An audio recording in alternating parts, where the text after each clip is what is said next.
আচ্ছা কোনছে আল্লাহ বড় না মানুষ বড়? ধরো গাদা, তুই কার হাতে কার জোড়া দেশ? কুড়াই আল্লাহ আর কুড়াই মানুষ। যেটা কবার কইছে ওইটা কন।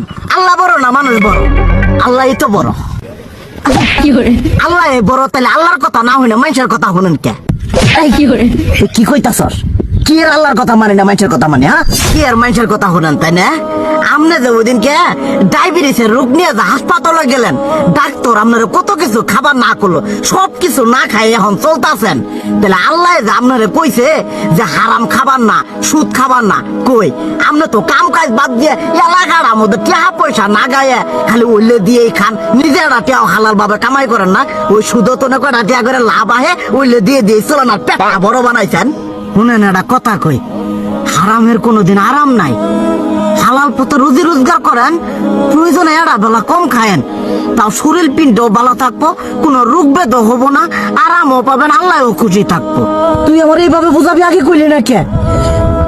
আসলে এই বিষয়টা তো আমি কখনো মাথায় এইভাবে নিইনি যে আমাদের কখনো ডাক্তার নিষেধ করলে ঠিকই আমরা নিষেধ মানি, কিন্তু উপর আলাদা কত কিছু নিষেধ করে দিয়ে সেটা মানি না।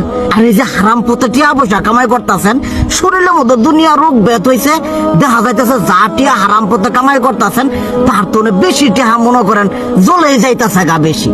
আজকের পর থেকে আমি আর এই হারাম সুদ খামো না, আমি হালাল পথে চলবো, হালাল টাকা পয়সা ইনকাম করবো। এতে করে যদি একবেলা কমও খাইতে হয় তবুও খামো, তবু আমি আর এই হারাম পথে চলবো না। আচ্ছা ঠিক আছে।